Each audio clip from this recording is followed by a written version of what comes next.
आज हम university of Pune का जो बीबीए है, सेमेस्टर 4 का syllabus, then question paper pattern, external April 2022 का क्वेश्चन पेपर और बहुत सारे चीज़ें डिस्कस करने वाले हैं।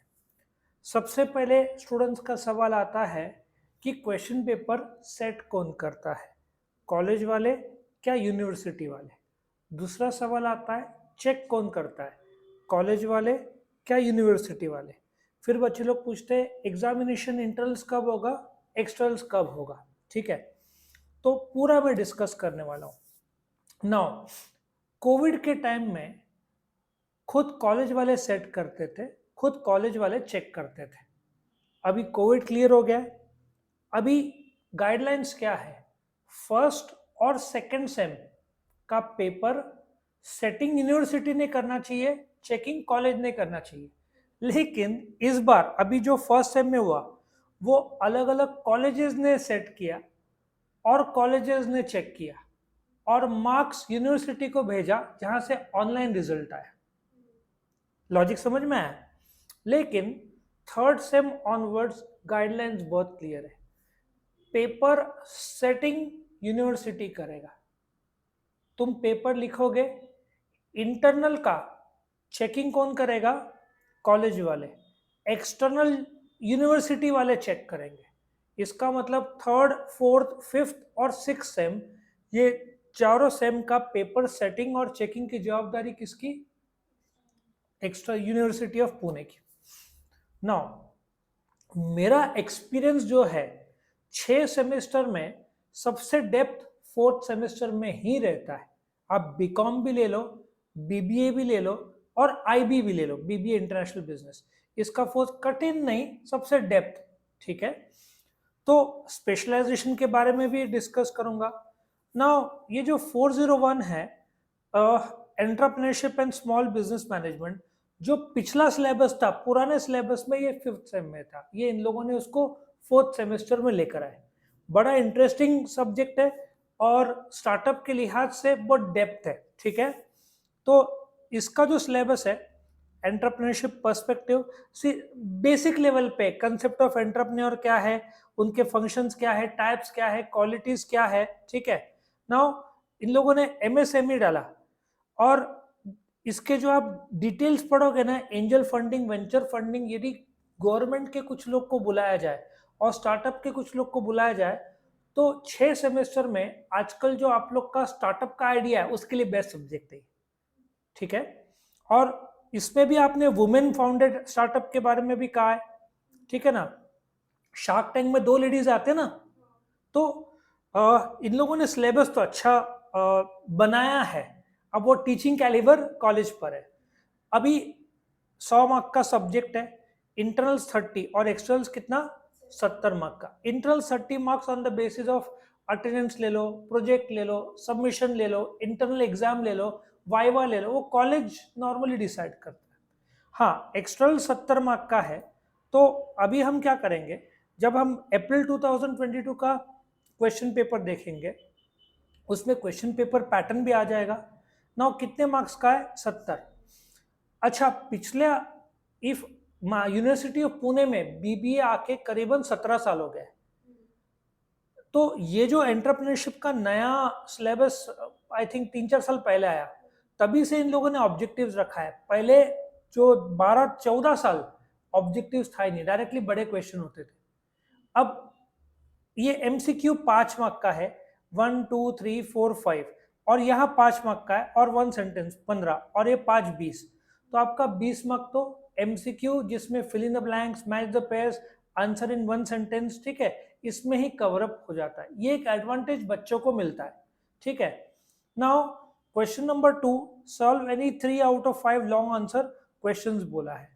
और एक्चुअली ये बच्चे लोग एक फॉल्स बोलते ना, आइडेंटिफाई करते हैं कि 20 मार्क का ऑब्जेक्टिव से तो पास हो जाएंगे, लेकिन अक्सर बच्चों का पेपर कंप्लीट नहीं होता है क्योंकि लॉन्ग आंसर में इधर ज्यादा लिख देते बच्चे और इधर टाइम कम पड़ता है। सो आपको केयर लेना है कि 3 आउट ऑफ 5 है तो आप, अच्छा ये भी आपको बता दो, 5 है ना, तो आप सिलेबस के भाग देखोगे कितने हैं, देखो या 1 2 3 4, हर एक में से एक एक एक भाग होगा, और मे बी ये थोड़ा डेप्थ है तो इसमें से एक एक्स्ट्रा आ जाएगा। और इफ यू चेकआउट, इसमें 1 2 3 4 5 6 वापिस हर एक में से एक आएगा, और मे बी स्टार्टिंग का और इसमें से एक्स्ट्रा एक एक आएगा। तो इस प्रकार से आपका ये क्वेश्चन पेपर पैटर्न है, 70 मार्क का है। आपको बड़े ध्यान से चेक करना होगा, कुछ 70 कुछ 50 भी हो सकता है। तो आपके बुक में क्लियर कट आपको पता होना चाहिए कि एक्सटर्नल्स कितने मार्क का है, 70 मार्क का है। सब्जेक्ट का नाम क्या है, entrepreneurship and small business management. Clear इतना? Come to second subject. अभी हम सेकेंड सब्जेक्ट में आएगा, प्रोडक्शन एंड ऑपरेशन मैनेजमेंट।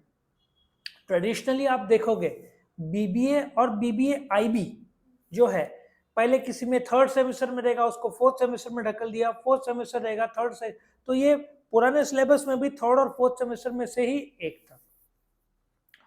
आप प्रोडक्शन एंड ऑपरेशन में फेंक नहीं पाओगे, ये थोड़ा टेक्निकल सब्जेक्ट है, ठीक है। इस हाँ नहीं, स्ट्रेटेजिक का नहीं, इसमें स्टैटिस्टिक्स आपको मिलेगा नहीं, एक अच्छी बात है। लेकिन अब जैसे प्रोडक्शन जो है ना, स्केड्यूलिंग और प्लानिंग, ऐसे टाइप का प्रोडक्ट लेआउट या प्लांट लेआउट, तो इसमें आपको टेक्निकल है, प्लांट लेआउट बोला है, तो मेथड ऑफ मैन्युफैक्चरिंग, ये आपको एंटरप्रेन्योरशिप में क्या आप देखते हो, शार्क टैंक के एपिसोड्स, तो आप वहां पे वो एपिसोड देख के भी यहाँ पे लिख सकते हो, बट प्रोडक्शन में आप लिख नहीं पाओगे, ठीक है ना, क्योंकि अभी केसलेट्स ऑन डिजाइन प्लानिंग आपको बेसिक पता होना चाहिए।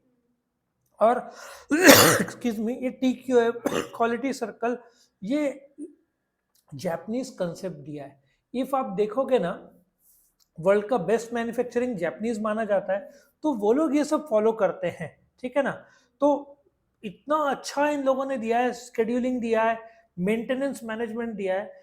नॉर्मली जो साइंस के 11th-12th है या इंजीनियर्स है, उनको बहुत ईजी जाता है, बट ये सब्जेक्ट आपको कंसेप्चुअल क्लैरिटी ज़्यादा लगेगा एज कंपेयर टू एंटरप्रेन्योरशिप। और इसमें बच्चे फेल होते हैं पढ़ाई नहीं किया, क्योंकि इसमें फेंक नहीं सकते आप। नाउ अभी वापस से देखते हैं, 30 मार्क का इंटरनल और 70 मार्क का एक्सटर्नल। यहाँ पे MCQ 35 शॉर्ट में, 40% लॉन्ग आंसर्स। अभी आपको कंफ्यूज नहीं होना है क्वेश्चन पेपर पैटर्न में। यहाँ पे वापस से 70 में देखो 5। अभी एक एडवाइस आपको करूंगा, अटेम्प्ट यानी 5 आउट ऑफ 6 है ना, तो आप ये 6 में से 6 ऑब्जेक्टिव का आप पूरे कर सकते हो, बेस्ट ऑफ 5 वो लोग सेलेक्ट करते हैं। सो 5 5 कितना हुआ, ये 5 मार्क का हुआ, ये 5। अच्छा, एंटरप्रेन्योरशिप में ऑब्जेक्टिव 20 मार्क का था, इसमें ऑब्जेक्टिव 10 मार्क का कर दिया। और जैसे मैंने आपको बताया था, TQM में जो क्वालिटी है, automation, qualities and responsibilities of production manager में भी आप थोड़ा बहुत लिख पाए, लेकिन product development, TQM, automation, corrective, आप इसमें लगभग लिख ही नहीं पाओगे विदाउट नॉलेज। सो इसका पेपर, अच्छा ये भी देखो 15 मार्क के 4 है, और एनी 3 आपको पेपर मिलते ही लिखना शुरू करना पड़ेगा, क्योंकि यदि आपने पढ़ाई किया होगा तो हो सकता है अब यहाँ पे आपको लगता है ये 4 बड़ा क्वेश्चन, लेकिन इसमें 2 सब क्वेश्चन, 2 भी नहीं 3 सब क्वेश्चन है। कैसा? पहले तो डिफाइन TQM बोला है, 5 मार्क का हुआ, फिर फीचर्स पूछा है, 5 मार्क का हुआ, प्रिंसिपल्स 5 मार्क का हुआ। बच्चे गलती क्या करते हैं, बच्चे TQM को तो डिफाइन करते हैं, लेकिन फीचर्स 1-2 पॉइंट, प्रिंसिपल 1-2 पॉइंट, लेकिन आपको तीनों को बैलेंस करना है। अच्छा, चेकर हो सकता है इसको 3 मार्क का रखे और इसको 6-6 मार्क का रखे, 6-6 और 3 हुआ 15। लॉजिक समझ में है आपको? सो अभी discuss in detail need, benefit और लिमिटेशन। एक्चुअली ये नीड 5, बेनिफिट 5, ऑटोमेशन, और ये पूछा तो उसको भी 2-3 होगा। सो आप अभी जो स्टेजेस पूछा है, तो आपको स्टेजेस, यहाँ पे क्वालिटीज अलग, रिस्पॉन्सिबिलिटीज अलग, तो ये पेपर कंप्लीट नहीं होता है। तो आपको पेपर मिला एक quick reading with in 5 minutes. और एक और चीज है, ध्यान से इधर आपको पढ़ना है, question number 1 and 6 is compulsory, any 3 out of question 2 3 4 5 में से। सो 2 3 4 5 में से 3 करना है आपको। तो मेरा एडवाइस है, डायरेक्टली सारे के सारे नहीं करना, 3 करना, और ये तो कंपलसरी है। 10 मार्क का ऑब्जेक्टिव और 15 मार्क का शॉर्ट नोट आपका कंपलसरी है। तो ये सब्जेक्ट बड़े ध्यान से करना। अभी हम थर्ड सब्जेक्ट में आते हैं, decision making and risk management, ठीक है। नाउ पिछले 15-17 साल में ये सब्जेक्ट कहीं पे भी नहीं था बीबीए में, ना बीबीए आईबी में था। तो ये पहली बार उन लोगों ने लॉन्च किया है, और ये सब्जेक्ट में उड़ा लूप, लैडर ऑफ इन्फरेंस, ये सब्जेक्ट ऐसा है ना कि आपको थोड़ा जनरल भी है और थोड़ा टेक्निकल भी है। एक्चुअली देख के लगता है कि इसमें स्टैटिस्टिक्स होगा, बट आप क्वेश्चन पेपर देखोगे ना तो यहाँ पे कहीं पे भी स्टैटिस्टिक्स दिखता नहीं है, ठीक है। तो एक्चुअली जैसे एमबीए में डिसीजन मेकिंग साइंस है ना, एमबीए में नाम में, वहां पे थोड़ा ट्रांसपोर्टेशन ऐसे टाइप के मैथमेटिकल या स्टैटिस्टिकल एग्जाम्पल्स आते हैं। तो आपके लिए एक अच्छा है कि ये सब्जेक्ट में प्रैक्टिकल्स नहीं है जितना एक्सपेक्टेड था। सो वो लोग इसमें मे बी प्रोबेबिलिटी, ट्रांसपोर्टेशन, ठीक है, वैसे टाइप के सम्स या प्रैक्टिकल डाल सकते थे, बट आप लोग के लिए अच्छा है कोई भी प्रैक्टिकल नहीं है।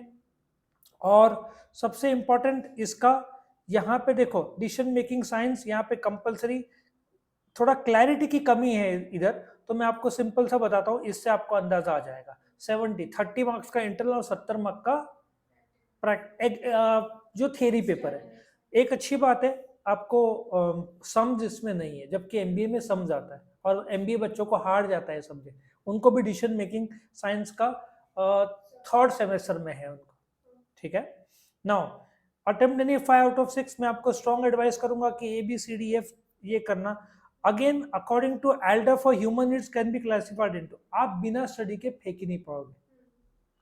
मैच द फॉलोइंग, सो ये भी डिसीजन मेकिंग प्रोसेस, इसलिए मैंने बताया था 4th सेम बाकी सेम से थोड़ा सा डिफिकल्ट ज्यादा है, क्योंकि 2nd सेम में आप मार्केटिंग में लिख सकते हो, फिनेंस, इक्विटी, प्रेफरेंस, कॉमर्स में हुआ रहता है, BOS में सोल ट्रेडर, HUF सबको पता रहता है, मैनेजमेंट, कम्युनिकेशन, डेमोग्राफी में आप लिख सकते हो, बट इसमें आप नहीं लिख पाओगे, इसमें आपको स्टडी लगेगा। लेकिन डिस्क्राइब इंट्यूशन इन डिटेल ऐसा एक आध दो है जो आप लिख पाओगे, तो आपको प्रॉपर स्टडी का बोलते रहो ये करना पड़ेगा। लीडरशिप स्टाइल्स, जैसे अलग अलग प्रकार के लीडरशिप स्टाइल्स होता है, वो सब आपको टाइप्स पता होना चाहिए, ठीक है। तो डेमोक्रेटिक और फिर ट्रेड्स ऑफ लीडरशिप बहुत सारे, तो ये थोड़ा टेक्निकल भी हो जाता है। सो ये आपका 70 मार्क का पेपर पैटर्न है। अगेन इसमें भी एक दिक्कत ऐसा है कि ये पेपर को उन्होंने सॉल्व एनी 3 फ्रॉम 2 3 4 5 बोला है। देखो 2 3 4 5 में कोई भी 3 बोला है, लेकिन मैं आपको एक चीज बताता हूँ, ये 3 2 2 7 7 और 3 10, तो बच्चे लोग क्या करते हैं, इतना डेप्थ, अभी इंट्यूशन, खुद का जिंदगी में इंट्यूशन थोड़ा बहुत लेडीज लोग को इंट्यूशन रहता है, तो आप इसमें इतना ज्यादा फेंक देते हो तो आपका पेपर ये कंप्लीट होता ही नहीं है। आपको घड़ी का टाइमिंग के हिसाब से लिखना पड़ेगा, क्योंकि ये 1 नहीं है, 2 टू एनी 2 बोला है, जबकि किधर कहीं और 1 भी हो सकता है। तो हर एक क्वेश्चन पे उन लोगों ने एक्चुअली क्या किया है, क्वेश्चन पेपर हर एक का अलग किया। पहला देखो पेपर एंटरप्रेन्योरशिप 20 मार्क का ऑब्जेक्टिव रखा, 50 मार्क का, उसमें क्वेश्चन लिमिटेड रखे। फिर दूसरे में 10 मार्क का ऑब्जेक्टिव और क्वेश्चंस बढ़ा है, इसमें सबसे ज्यादा है प्रोडक्शन में। आप हर जगह देखो ना 2 2 3, लेकिन आपको एक चीज समझना पड़ेगा। क्या समझना पड़ेगा मैं बताता हूँ। ये 15 मार्क है, मतलब 7.5 7.5 के दो, ये 15 मतलब 7.5 7.5, ये देखो ये 5 5 5, ये 5 5 5, तो आपका क्वेश्चन नंबर 5 और 6 थोड़ा लिमिटेड होना चाहिए, 1 से सवा पेज, और आंसर पॉइंट वाइज लिखना है। अब इंटरनेशनल बिजनेस मैनेजमेंट, इसमें यदि फेलियर बच्चे जो होते हैं 4th सेम में, मेरा एक्सपीरियंस जो 15-20 साल का है, सबसे ज्यादा बच्चे इसमें और प्रोडक्शन में फेल होते हैं। कारण बताता हूँ, इसका सिलेबस जो है, पहला ये जो देखो Ricardo theory, Heckscher Ohlin theory, Michael Porter theory, ये थ्योरीज में आप फेंक नहीं पाओगे। Balance of trade, balance of payment में आप फेंक नहीं पाओगे। वर्ल्ड बैंक एग्जिम में आप फेंक नहीं पाओगे। Promotion schemes, FDI, cultural environment, WTO, ये पूरा का पूरा कंसेप्चुअल और उस वर्ल्ड बैंक और उसका डेप्थ बेस्ड है। वर्ल्ड बैंक कैसे स्टार्ट हुआ, वर्ल्ड वॉर 2 के बाद उसकी स्टोरी, पहले क्या नाम था, आपको पूरा नॉलेज होना चाहिए। और एक और चीज आपको बताओ, 70 मार्क का पेपर है, MCQ इन्होंने 5 5 और इन लोग को पता है बहुत बच्चे फेल होते हैं, इसलिए 20 मार्क का ऑब्जेक्टिव रखा है। लेकिन इसमें देखो डेविड रिकार्डो टेक्निकल हो गया, exchange rate fix flexible technical हो गया, बैलेंस ऑफ पेमेंट टेक्निकल हो गया, प्रमोशन स्किल्स और डब्ल्यूटीओ। मतलब आप बिना स्टडी किए गए पेपर में आप पोर्टर डायमंड नहीं लिख पाओगे, कल्चर थोड़ा बहुत आप लिख पाओगे, फॉरेन एक्सचेंज मार्केट आप लिख पाओगे, डब्ल्यूटीओ, यूरोपियन यूनियन, ग्लोबलाइजेशन आप 2, 5, 10 लाइन लिख पाओगे। सो ये पेपर बड़ा संभाल के करना, क्योंकि इसमें बच्चे बहुत सारे फेल होते हैं।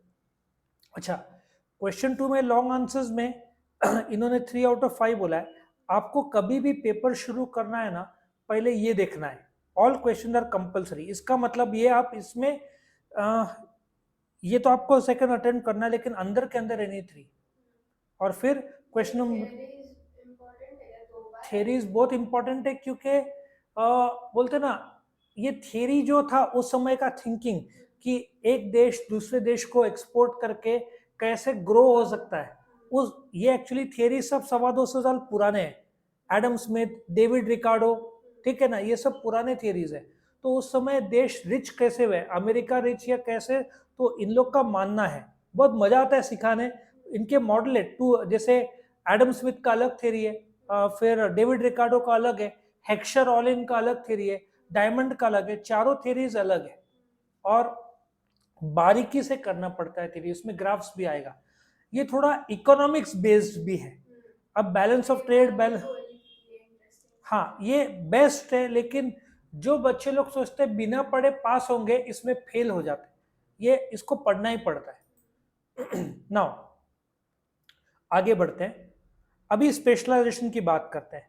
अभी स्पेशलाइजेशन जिन्होंने मार्केटिंग लिया है उनका एडवर्टाइजिंग है। जैसे कि इधर एडवर्टाइजिंग का अगेन 4 भाग दिया है, एडवर्टाइजिंग इफेक्टिवनेस, ये तो आप रीडिंग से कर सकते हो, लेकिन आपको जो एडवर्टाइजिंग का सब्जेक्ट है इसमें, अब जैसे आईफोन इंडिया में 30,000 हैंडसेट दिन में बनते हैं। तमिलनाडु में मेन कंपनीज है इलेक्ट्रॉनिक्स का, 20% इलेक्ट्रॉनिक्स कौन देता है, तमिलनाडु। तो आपको पता होना चाहिए कि अभी होंडा एक्टिवा 7G लॉन्च कर रहा है, दो महीने में इलेक्ट्रिक एक्टिवा आने वाला है। सो ये सब एग्जाम्पल्स आपको देना होगा एग्जाम में। एडवर्टाइजमेंट है तो जैसे कॉपी क्रिएशन, आपको कंसेप्ट समझ में आया, लेकिन आपको लिखना पड़ेगा। अगेन ये जो है यहाँ पे इन लोगों ने शायद दिया है कि नहीं पता नहीं, लग रहा है नहीं दिया है, तो मैं अगेन इसका पेपर पैटर्न बताता हूँ, ज़्यादा फर्क नहीं होगा, 30-70 का पैटर्न होगा। ओके, यहाँ पे 50 मार्क्स बोला है, let me check out. Specialisation 50 बोला है और बिजनेस टैक्सेशन 50 है, 5 मार्क का करेक्ट आंसर। ठीक है, मैं अभी टैक्सेशन स्पेशलाइजेशन में आता हूँ। सबसे इंटरेस्टिंग एक और बात बताता हूँ, मैं इनकम टैक्स की बात करूंगा, जिन्होंने फिनेंस लिया है स्पेशलाइजेशन। अभी बिजनेस टैक्सेशन एक ऐसा सब्जेक्ट है, अभी करीबन 8 करोड़ लोगों ने इनकम टैक्स रिटर्न फाइल किया है। यह आंकड़ा 3-4 करोड़ था 2019-20। हर जगह आपको आधार कार्ड दिखाना पड़ता है, बैंक में आप without pan card, pan number खोल नहीं सकते अकाउंट, शेयर बाजार में पैन कार्ड लगता है। तो इनकम टैक्स का महत्व इतना बढ़ गया है क्योंकि आपको loan on the basis of income tax return जो आपने फाइल किया है। तो इसका सिलेबस पहले जैसा ही है, लेकिन इसमें प्रैक्टिकल्स है। ये जो फर्स्ट पार्ट है ये पूरा थियरी है, सेकंड पार्ट है पूरा प्रैक्टिकल है। अच्छा, कैपिटल गेन्स पहले इसमें प्रैक्टिकल हुआ करता था, लेकिन अभी थियरी डाला है इन लोगों ने। और जो इसका जैसे ये बहुत सरप्राइजिंग एलिमेंट जो उन्होंने डाल दिया था, एग्जम्पशन और डिडक्शंस, ये 10 मार्क का ऐसे डाला। 3 मार्क का एक्चुअली ये जो क्वेश्चन नंबर 3 है, इसमें सैलरी और ये टोटल इनकम है। तो बच्चे लोग क्या करते हैं, सैलरी में महारत हासिल करते हैं, तो आप टोटल इनकम थोड़ा स्किप भी किया तो आप बच जाओगे। और क्वेश्चन नंबर 4 ये हाउस प्रॉपर्टी के ही 2 डाल दिए। अच्छा, इसमें 2 ऐसे वैरायटी थे सम्स के। एक और बात बताता हूँ, इसमें सैलरी का सम है, ये रहा सैलरी का सम जो है, जो इंटरनल में भी आएगा और एक्सेल में तो 15 मार्क का पूछा ही है। अब गड़बड़ी कहाँ होती है बच्चों की, इनकम फ्रॉम हाउस प्रॉपर्टी आपको इस दोनों में से एक अटेम्प्ट करना है, बराबर है, दोनों हाउस प्रॉपर्टी के सम्स है, ये एक घर का है और ये दोनों। लेकिन दिक्कत कहाँ पे होती है, profit and gains of business and profession, इसका सम पहले होता था, तो अभी क्या करते हैं कॉलेज वाले, इंटरनल्स में डाल देते हैं। लॉजिक समझ में आया? और एक और बात आपको बताता हूँ, ये दोनों जो सी और डी जो है, ये दोनों के प्रैक्टिकल्स पहले सिलेबस में एक्सटर्नल में हुआ करते थे। अभी इन लोगों ने क्या बोला है यहाँ पे तो प्रैक्टिकल बोला नहीं है, तो इंटरनल में कॉलेज अपने हिसाब से इसके भी सम डालता है और कैपिटल गेन्स के भी सम डालता है। सो देखा जाए तो स्टूडेंट्स सोचते हैं कि दो ही करना, बट इंटरनल में दो एक्स्ट्रा प्रैक्टिकल आपके आ जाते हैं, उसमें एक सैलरी का आता है, वो लोग बिजनेस और कैपिटल गेन में से एक आध सम डाल देते हैं। सो देखा जाए तो 4 प्रैक्टिकल के चैप्टर्स है, 4 + 1 टोटल इनकम 5 है। ये ABCD और सबका जोड़ के एक होता है। एक्सटर्नल में आपका सैलरी, हाउस प्रॉपर्टी और टोटल इनकम 3 प्रैक्टिकल्स है। इंटरनल में आप डिपेंड करता है कौन सा कॉलेज है किस हिसाब से डालेगा, ठीक है। तो बड़ा इंटरेस्टिंग है। सो 4 में से ये 1 पूरा थियरी है, 2 पूरा प्रैक्टिकल है, 3 पूरा थियरी है, लेकिन इसमें GTI बोला तो थोड़ा प्रैक्टिकल है, और 4 पूरा थियरी है। सो 1 और 4 थियरी है, 2 में मैक्सिमम प्रैक्टिकल्स है, 3 में टोटल इनकम का प्रैक्टिकल है, और इसमें टैक्स लायबिलिटी भी निकालना है। लॉजिक समझ में आया? तो अगेन बड़ा इंटरेस्टिंग सा चैप्टर है, लेकिन ये सम थोड़ा सा डेप्थ वाला सेट कर दिया था, ये जितना सोचा था उससे डेप्थ भी आ जाता है सम। नाउ कमिंग टू इसमें आते हैं। अच्छा, मार्केटिंग का मैं आपको ये भी बता दूं, एक मैंने देखा था वो आपको बता दूं, डिजिटल मार्केटिंग भी इनका एक है, जो आप खुद से भी बहुत हद तक अटेम्प्ट कर सकते हो, यूट्यूब और इंस्टाग्राम और फेसबुक। एक समय नंबर 4 या 5 पे था डिजिटल मार्केटिंग, अभी नंबर 2 पे आ गया टीवी एडवर्टाइजमेंट के बाद। तो डिजिटल मार्केटिंग का तो रोल बहुत सारा बढ़ गया है। और रहा सवाल जो आखिरी है, फाइनेंशियल सर्विसेज, ये पूरा थियरी है, लेकिन इसकी एक खासियत है सब्जेक्ट की कि ये बोलते ना शेयर बाजार, ये मर्चेंट बैंकिंग, म्यूचुअल फंड्स, आप इसमें ये पूरा थियोरेटिकल बट टेक्निकल है। आप फाइनेंशियल सर्विसेज में factoring, secondary market, mutual fund, merchant banking, एक भी क्वेश्चन जैसे commercial paper, BSc without knowledge आप फेंक ही नहीं सकते। एक टेक्निकल चीज है, और यहाँ पे मार्क्स 50 है। सो 50 मार्क्स का इनकम टैक्स 50 मार्क्स का ही है। तो कॉलेज वाले आपका इंटरनल में प्रोजेक्ट एक आ जाएगा, अटेंडेंस आ जाएगा, इंटरनल एग्जाम आ जाएगा, वाइवा आ जाएगा, और मे भी जो दूसरे फैक्टर जो टीचर्स अपने हिसाब से रखते आ जाएगा। बट ये सब्जेक्ट आपको कंसेप्चुअल क्लैरिटी, और जैसे IPO का मैनेजमेंट और रिसेंट ट्रेंड्स, पहले IPO 60-90 दिन तक चलते थे, कम होते होते 10 दिन आ गया, अभी तो एक हफ्ते में IPO लिस्ट हो जाता है कंपनी। तो ये सब आपको रिसेंट ट्रेंड्स भी देखने पड़ेंगे, क्योंकि सिलेबस थोड़ा सा जो भी डाला है इसका रिसेंट ट्रेंड्स भी आपको जोड़ना पड़ेगा एग्जाम में। तो इस हिसाब से ये आपके सब्जेक्ट्स थे। फाइनेंशियल सर्विसेज आपका था, तो आपके स्पेशलाइजेशन HR भी है, जो उसमें आपका लॉ भी आ जाता है और दूसरा डेप्थ भी आ जाता है। तो ये आपका पूरा का पूरा पैटर्न मैंने बता दिया, क्वेश्चन पेपर पैटर्न से सब कुछ, इससे आपको हेल्प होगा उम्मीद है। Thank you for watching.